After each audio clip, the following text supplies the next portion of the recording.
Welcome. This is the podcast of Care Austria with Andrea Barstorff-Hager. A warm welcome to our Care in Action podcast. I have again a very special guest, believe it or not. I'm excited to introduce Oscar Ekponimo. He's a Nigerian social entrepreneur and innovator, and one can say that he is revolutionizing the way we approach the topic of food security. Oscar is the creator of Chowberry, a groundbreaking tech platform that reduces food waste and helps feed underserved communities by connecting people with discounted food items nearing expiration. His work has earned international recognition, including being named one of Time magazine's Next Generation Leaders. So, Oscar, welcome to Vienna. Welcome to our podcast. Thank you, Andrea. If our appreciated listeners think that the sound is a bit different than normally, this has to do with the fact that we are today in the lounge of the Museum of Applied Arts. We will have a nice event tonight, and this is why we sound differently than normally. So, looking at your CV, Oscar, this is really impressive. So, when you were a boy, what did you want to become? I always wanted to be like a doctor. When they asked me, a medical doctor. Mm-hmm. But as I grew older, I realized I was good with putting things together. I remember when I was like 9 years old, in my country, there's power outage. So sometimes back in those days, there would be no power, so the place would be hot. So I would use beverage cans and cut them into fan blades. And then I would take the little rotor, the thing that rotates those old cassette tapes, and turn it into a spinning device that would spin the beverage can that I've cut into blades. And then I connect batteries into it, and then it was a fan for the house. You were an inventor when you were a boy already. Somehow. Absolutely. I used to play around with a lot of stuff like that, tear the old radio apart. At least I was born in that generation where there was still cassette tapes, so It was fun tearing cassette tapes apart. And you lived at that time also in Abuja? No, I lived in a small coastal city called Calabar. In Nigeria? In Nigeria, Calabar in Nigeria. So Calabar is an old town, and it's one of the places where the missionaries first came in Nigeria, in that region. And that's where I had my primary education, my secondary education, and then my university education as well. I'm curious now, did you have a large family? Because I was one child only. Oh, no, we were 5. Okay, brothers and sisters, yes. Okay. So you always had a lot of fun together, I see. Yes, I did. I had a lot of fun together. And who helped you start your career? Because being an innovator is something really impressive, honestly. Yeah. So I think earlier on, I was curious. I had a curious mind. And I used to listen to the radio, listen to the TV, BBC. At that time, too, the Deutsche Welle radio. I think the Germans had this radio Deutsche Welle that was broadcasting across Africa. So back then I knew about Bonn. I knew the headquarters was in Bonn, right? So I had a lot of insight into what Germany was like and what the world was like. So I used to read about innovators too back in the day. And then if you connect that to my curiosity, piecing little things together to make something innovative, I think that's what inspired me towards that direction. But then again, Chowberry itself comes from something very personal in my life as it relates to hunger and a difficult time growing up. Did you ever experience that yourself, may I ask you? Yeah, so this is something I am very open about. So growing up as a boy, there was a phase in the family where my dad, my parent, was unwell and couldn't work at the time. So it was mainly my mom who was looking out for us, and the family income was pretty low at the time. And we find that period was a very challenging period for me. Access to food was a problem because, again, it was now a one-income family, female head of household, as we put it in. With 5 children. With 5 and children. A sick husband. And a sick husband. That's a lot. So that was a phase somewhere between 1997 into, let's say, 99, thereabout. And I always remembered that one of the things I always said was I would address the issue of hunger or walk in this space and just see how to create something to make sure other people don't face what I was going through at the time, the same experience. When we met, of course, I knew it somehow, but I was really astonished that food waste, because food waste is such a big topic here in Europe and it's also in Austria. Yesterday we heard again that half of the food we buy and produce goes to the waste. Can you imagine that? Wow. Half of it. So an enormous amount is not eaten in the end of the day. So when I read your CV and I did not learn a lot about Chowberry, this is exaggerated to say, but that you have created this platform for food waste. Of course I saw it because I had the privilege to go to many African countries, and of course I assumed that the food that is served is not reserved, but I didn't know actually that it is also such a big problem in large cities in countries like Nigeria, because obviously it is, right? Yes, it is. So in a country like Nigeria, most of the food that is lost happens, let's say, from the farm before it accesses the market, mainly because there's poor storage. The farmers don't have good ways to store the food or the produce, and then the cold chain is also poor. In other words, if it's a perishable item like fruits and vegetables, how do you transport it over several kilometers to where the market is without it getting spoiled? But then there is also the retail and consumer end, where, again, because of logistics, when food is produced, it takes a while before it gets to the consumers themselves. So that long time lag, it sits, and then it begins to approach its expiration date or its end of shelf life. And that's where we thought, rather than people starving and having to go hungry, we would create this system that facilitates the redistribution of all of this food that would have otherwise gone to waste, working with families and people, working with non-profit organizations and individuals and entities that are working to provide food for people. Are we talking now about processed food, or are we talking about agricultural products coming from the small old producers like egg, milk, meat, vegetables, or are we talking also about processed food, or both? So both. So it's actually both. So you have food produce like the staples, we have Gary, we have semovita, we have things like that. Then we also have produce like plantains, we have beans, we have rice and other food items. So it's a mix of both dry stock and also stock that is fresh stock at the same time, yes. And the producers are around the big cities, or are they more in far distance? So they are in far distance, but the large market are concentrated in urban areas.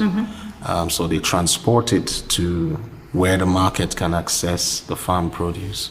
And then it's also redistributed across, let's say, food distributors, suppliers, retail chains, and all whatnot. So the platform Chowberry, what does Chowberry mean? Is it a staple food in Nigeria, or what is it? So I was looking for a name that would stick and a name that hasn't been used anywhere in the world. So chow stands for to eat. It's a slang. Ah, okay. Yeah, chow. And then berry It's like, because we're dealing with things about to expire or approaching the end of shelf life, spoiling, about to spoil, we just thought to use the berry to make it sweeter. Everybody wants a berry. That's true. So it's a very Chowberry. attractive fruit. Yeah. I love berries too. Yeah, so So Chowberry. Chowberry, this is a platform, and the platform does exactly what? So we aggregate data on food that is approaching the end of shelf life from distributors, retailers, and producers. And then we also have NGOs or people or organizations that are working to provide food to the hungry. Now, those food items, as they are approaching the end of shelf life, they are discounted. That's the normal thing to do. Yes, isn't it? and as it gets closer, the discounts increases. But then we sit at the middle and create a win-win scenario for the food distributor to say, you're not going to waste this. You can recover a tiny fraction of your cost, but then to the NGO or to the people working in feeding programs, they can acquire a lot more food for a smaller amount of cost and resources. And then we created that ecosystem that, first of all, provides food for hungry people and also reduces food waste and also balances the supply chain in some way. And it worked out, right? And it worked out. Which is really fascinating. No, congrats to that, because that's not an easy thing. Thank you. And how did you get all the retailers and distributors and shop owners to buy in? Why should they do that? So I had to do a lot of convincing. So one of the things that made them adopt it was the fact that they can recover their costs. Okay. So that's a good incentive. So it's economically driven, the whole thing, which is a good thing. Yes. Don't get me wrong, it is a good thing because then it is sustainable. Yes. Otherwise, it's a charitable thing. Yes. And if people don't want to be charitable any longer, then the system is breaking down. And your system is still working, is it? Yes, it is. However, we are refining our model to aggregate a lot more producers and farmers and do like a Chowberry 2.0, which I can share more details about as we go along. And is it working on only, Abuja is a very large city, isn't it? Is it working only in Abuja or already in other places? So it's in Abuja and Lagos. And Lagos? Yes. Which are enormous big cities. How many inhabitants? Lagos has 17 million. Yeah, that's enormous, wow. Yes, and Abuja somewhere between, I would say, 6 and 9 million. It appears small, but it is 3 times larger than the capital of Austria, of Vienna. So this is really a lot. And Chowberry is working there. And the next version, 2.0, yes, you want to spread it also to other So we want to spread it urban areas, yes, or to other countries. To other parts of the country actually first, and then we can think about expanding it even further.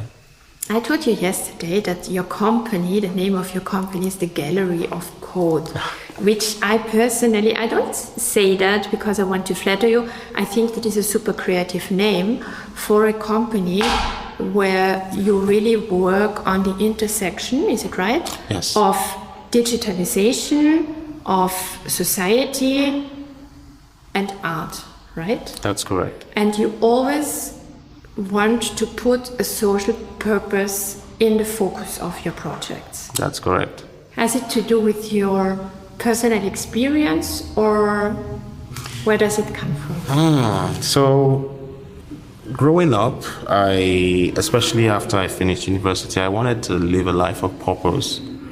I wanted to do things that have meaning, and I wanted to do things that create opportunity for others.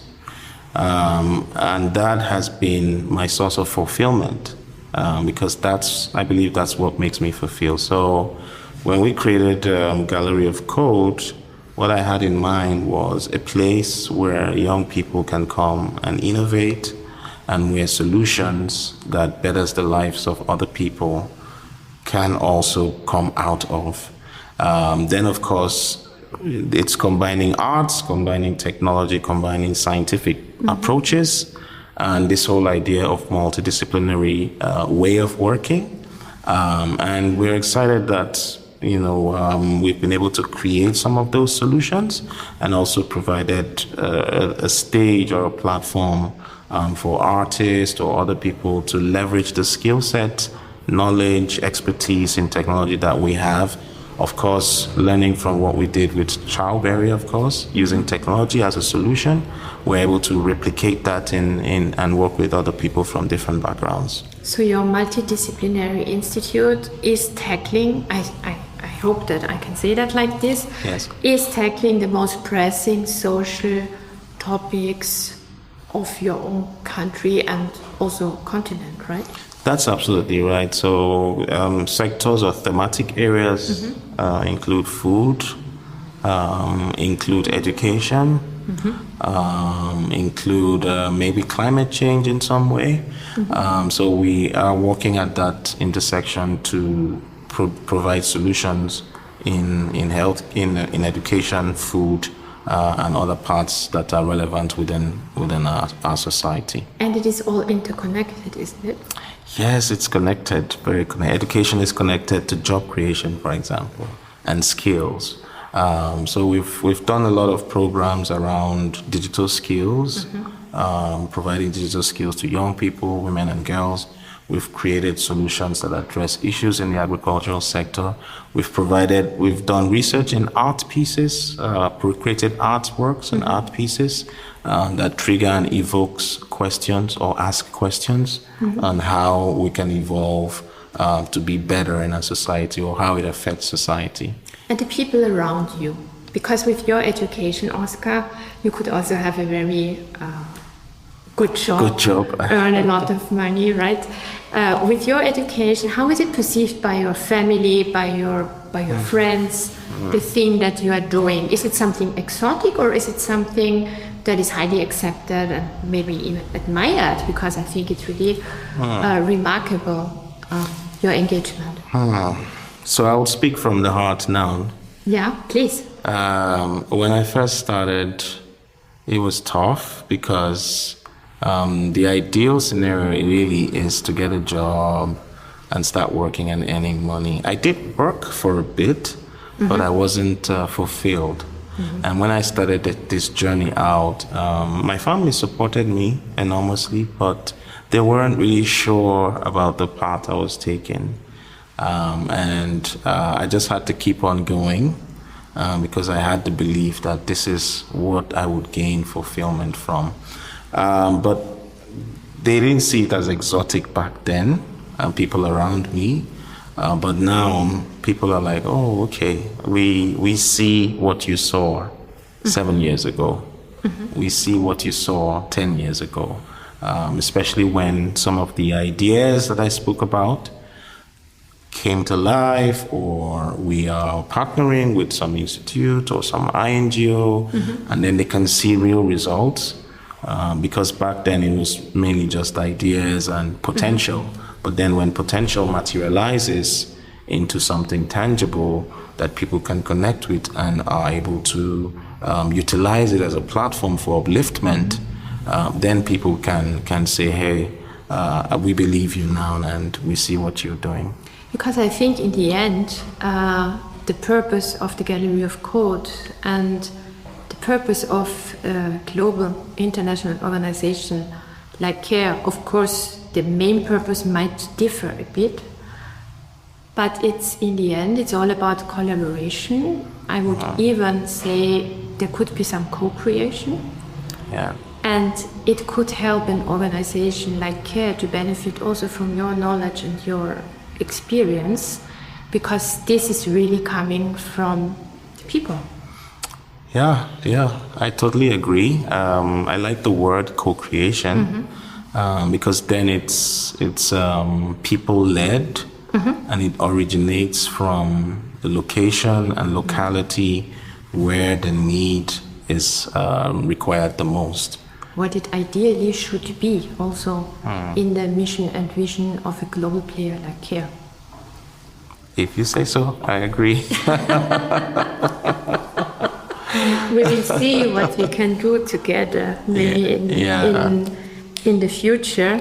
And I think it would need many more young entrepreneurs like you are, Oscar, not only in Nigeria or on the African continent, because I really don't like to talk about Africa as such, because Africa as such is simply non-existing. There are many countries and they are all very special and very different, like Europe as such is also not existing. So also in Europe, I would say we would need many more innovators that put in the center of their work to solve social problems. That's a really smart idea. And what would you tell young people who listen to us and think, I would really love to become a social entrepreneur? Because nowadays it's also a buzzword. Yes. Isn't it? Because I always said an entrepreneur has to be an entrepreneur in the end. You have to make money, social or not. If you put the focus on a social issue, the better it is. But also companies can do that. You need not necessarily call yourself, I'm a social entrepreneur. You can, but you need not do it necessarily to reach something. What would you advise young people who listen to us and say, I also want to be a social entrepreneur? What would be your advice? Not for Nigeria, globally, because the world would need more social innovators, I would say. Yeah, so there are problems around us, and it requires a heart that cares. Your organization is called CARE, for example. So it does take a heart that cares and is able to recognize problems. So what I would say to people or young people who want to go into or be entrepreneurs that solve social problems would be, number one, first of all, to develop empathy. So empathy is the first key element. Empathy for the sufferings of other people, empathy for the society and the problems that are around. Obviously, in my own context, the problems could be things like insecurity in Africa or access to quality healthcare or food. But those are not problems that are typical in, let's say, developed societies like here in Austria. It could be other issues, maybe job creation or skilling the workforce up, or immigration and things like that. But when you have empathy, you're able to begin to recognize the problem and think innovatively to solve those issues. So empathy is one. The second element is the spirit of enterprise.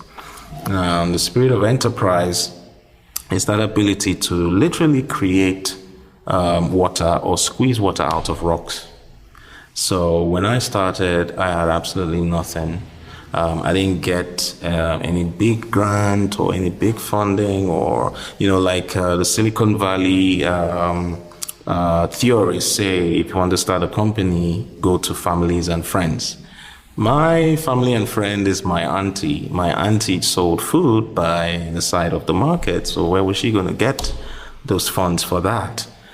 So you must be able to bring in that spirit of enterprise and that innate ability to create something out of nothing. So that's the second point. And the third and final point is that you have to be resilient. So empathy, spirit of enterprise, and resilience. So resilience is the fact that no matter what comes your way, no matter the difficulty along the journey, how difficult it is, you just have to find a way to keep going, because you're seeing the end goal and the direction that you're taking, and nothing can absolutely stop you. I hope that nothing will stop you in the future, and I hope that this is also true for CARE, the organization that I have been working for more than 15 years this autumn. And it is very remarkable to have this conversation with a tech entrepreneur who tells us that the main ingredient is empathy. Oscar, it was an honor that you are our guest. Thank you very much. Thank you, Andrea. Thank you. I appreciate having me here. Thanks for listening. This was Care in Action, the podcast of Care Austria with Andrea Barstorff-Hager. For further information, go to care.at.